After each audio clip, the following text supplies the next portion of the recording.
I never knew that I could take the I-cord that I make on my little strickliesel and turn it into antique patterns. Today I'm going to make something using this knitting toy. It might not be an antique pattern, but I do think that it'll be interesting to talk about it a little bit later. This strickliesel was given to me over 20 years ago. It was passed down to me from my mom. I found an original vintage one. I think it's made originally in the 1970s. It's called Strick Honey, but I knew her as my strickliesel. I think in English she's called a knitting Nancy. It's a very basic knitting loom with 4 pins on it, and you make an I-cord that comes out through that. When I originally rediscovered her in my parents' drawers here, she had a little bit of that original cord that I had made at my grandmother's house over 20 years ago, so it was kind of a very nostalgic thing for me to find. So I thought today it'd be interesting for me to see if I can make something using this knitting toy. So let's go back in time a little bit to when I first rediscovered her and thought about what to make using my strickliesel. I had started working on this again a little bit before I realized that maybe I wanted to show you all what I was doing. So you can see here, can you see here? Hold on, I might have to do this. Okay, there we go. Up until these elongated stitches right here, this is what I had worked on maybe 20 years ago, I think, just about. And from there, back to the bottom and up to the top of the strickliesel, that's what I've done in like the last 2 evenings. It's a lot looser and a lot less even. The earlier stitching that I was doing when I was very young was incredibly tight. It was so tight. I grew up as a really tight knitter and I had to work on loosening up my tension. And so that's why we have a slightly different tension on my I-cord here. So I looked up some patterns on how to make trivets from I-cords, and it says you need about 10 feet of I-cord. I think this is like maybe 1.5 to 2 feet, so we have some distance to go. So let's get moving on getting a little bit more of this I-cord made.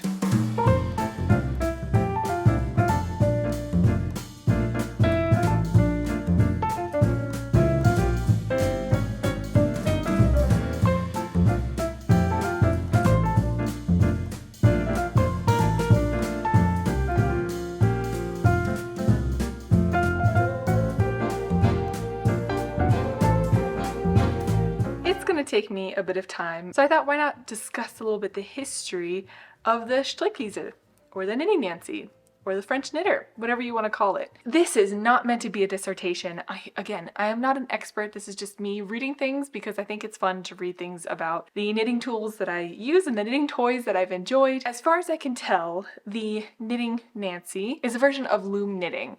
Loom knitting is probably a very old craft, and it's kind of an interesting debate that's been ongoing. Have you ever heard of the Roman dodecahedrons? There is a large debate on what they were used for. They're found in a ton of different Roman excavations, but there isn't a consensus on what those were used for. Some people in the crafting community believe that they were used like knitting Nancy's or knitting spools to make knitted tubes of various sizes, for example, maybe gloves or mittens. And on top of all of that, one of the things that I realized when I was reading about all of this is, have you ever seen lucets to make lucet cords? That is basically just a different version of a knitting loom where you're only knitting with 2 strands. So you're making an I-cord that's 2 stitches wide. If you were to make a 2-stitch wide I-cord, you would end up with a lucet cord, or lucet braid, I think is what it's called. So different versions of the hand-loomed knitting tool have existed for probably hundreds of years, if not more than 1,000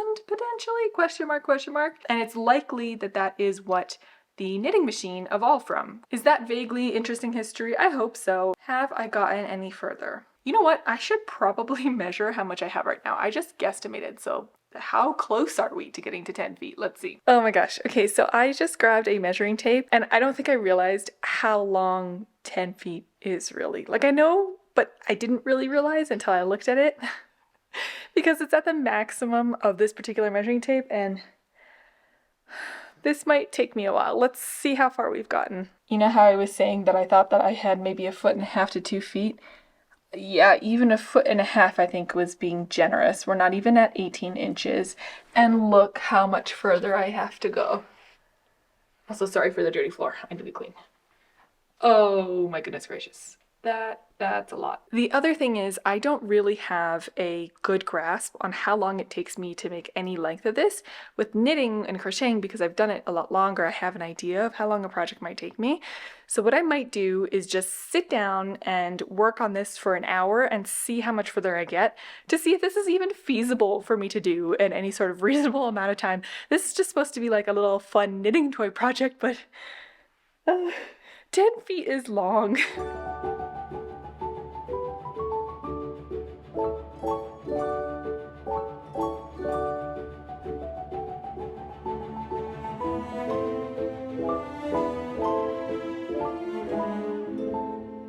Alright, so it's an hour later and we've made quite some progress. When I started, I didn't have it lined up properly, but I remeasured. So at the beginning, we were at 16.5 inches right there. So in that hour, I've gone all the way over there to just about 34.5 inches. You could potentially call it 35 inches. So in that time, my mind is absolute mush. Right now I can't do that math in my head. So like 18 to 18, let's call it 18 inches that I can do in an hour. 120 inches minus 34.5. So I have to do 85.5 inches. I divide that by 18. That's 4.75 hours, so right around 5 hours left to finish off this cord, which is not that bad. I was assuming it was going to be like 30 hours or something. That went faster than I thought. I think my memory of using the Strickliese is from when I was like 10 years old or something. I wasn't as coordinated back then, so I was much slower and it felt a lot longer, and I also did it much tighter, so it's going quicker than I thought it would. Now, I mentioned earlier that I saw some patterns online that it would take about 10 feet of this I-cord to make a trivet. And I've mentioned briefly that there are some Victorian patterns out there for what to do with an I-cord. I still thought that it would be interesting though to look at some of the patterns that are offered because it's very unusual and very different from some of the modern versions that I found. I looked up modern ideas for what to make with this I-cord. They're interesting, but they were definitely nothing like these. We're going to be looking into the book Spool Knitting, written by Mary A. McCormack, published in 1909. So this is like right around the end of the Victorian era, at the beginning of the Edwardian era. And I think there's some really fun patterns in here. The first one being, guess what? A trivet. So this pattern book calls it a circular mat. This is basically what I'm making. It says it requires 2.5 yards of round web, which is I think somewhere between 7 and 8 feet. I ended up going with 10 feet and my circular mat or my round trivet is a little bit wider than 5 inches. So that makes a lot of sense. Whenever I think of I-cord, I don't know that I really think of any like usable or wearable objects. So I was pleasantly surprised to see a few of these objects that could be wearable in this book. So we're starting with this little girl's hat, which requires 25 yards of round web. 25, that's like 10 times as much as I've done, that's quite a lot of work. And I applaud anyone who ever tried to make this. You can also do small mittens, which requires 60 inches of flat web. That's a lot more reasonable, I think, although those mittens will probably be quite small, I think. Keeping with the warm weather wear, we've also got a toboggan cap, and if we want to make a cap that's 5 inches long and 4 inches wide, we need 84 inches of flat web. This book doesn't just talk about round web, which is what I have been doing on my Knitting Nancy or my Strickliese, but also flat web, so how to knit flat versus how to knit circular. The last wearable item are child's bath or bedroom slippers. I've made myself a pair of slippers that were constructed kind of similarly, but out of knitting, not out of using a knitting spool or spool knitting. So I think it's cute to see this version of these slippers that are possible and kind of fun. I feel like it's nice to make something wearable out of I-cord. Next, I'm calling this category the dolls category. Here we have Little Red Riding Hood, which is a doll clothing and outfit made for a 10-inch tall doll. The instructions here are specifically for the cape and the hood. And the rest of the outfit I think is sewn, although in further instructions you can figure out how to make a sweater and a skirt all out of using your spool knitting.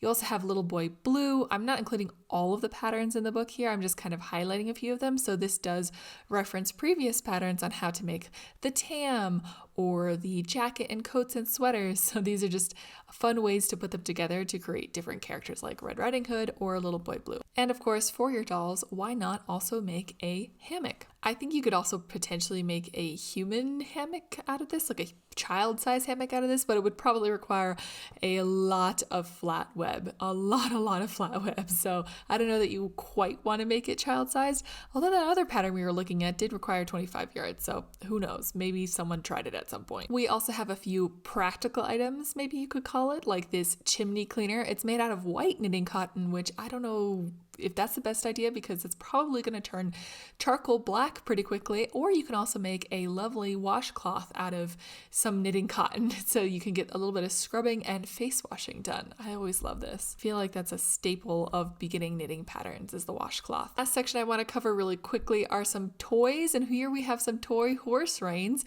What I find interesting about this is we've seen knitting patterns for this before, but we've never seen them pictured, so I think it's fun to see them actually in use, and it makes a lot of sense to me to use an icord for this purpose. The next is a jumping rope. This one's kind of constructed in a neat way where you take a piece of cord or jute rope and you feed it to the center of your knitting Nancy, and then you create your icord around the rope. I guess you could also do it afterwards, but there's probably a lot of friction on that. My guess would be that the knitted icord around the jute rope acts as a little bit more of a smoothness to it.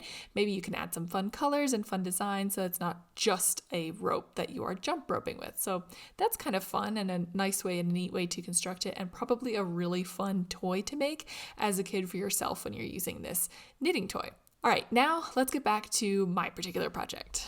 I hope you enjoyed going through some of those patterns that you could make with the icord. Makes me want to try a few more of them out now, honestly. So while I've been sharing that, I've also been working on this, and we are now at exactly 10 feet. It is a lot of cord, and it is time for us to turn this into a trivet. I know that we looked at some complicated patterns, but I wanted something that would be useful for me and something that would bring me everyday joy that I see. I'm excited. I'm going to turn it into a trivet because I love baking and I love having a cute thing to put whatever's coming out of the oven on. So let me form this into a trivet, and then I'm probably going to bake a cake so I can use it. It's a great excuse to bake a cake.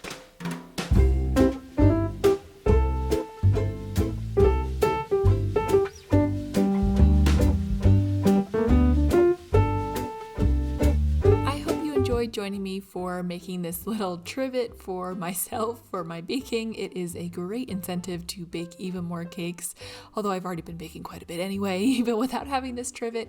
It was also really lovely for me just to kind of go back in time and revisit, remembering when I had received my Strickliesel and how it felt to work on that particular piece in the beginning, and kind of have that tied in with working on it now, how much easier it seems now versus when I first started. Like, it really feels like I did a lot of change and growth in the 20 years. I mean, of course, but still, it feels very, very tangible, that kind of improvement that I've made. And to have that capsule in this particular trivet, I know the center of it is from 20 years ago and the rest of it is during my life now. It just feels like such a wonderful time capsule of what I've been doing since then, and I hope you enjoyed also learning a little bit of the history of the knitting spool. Thank you so much for choosing to spend your time with me. I hope you enjoyed it. If you enjoy things like this, feel free to subscribe, and I'll see you again very, very soon.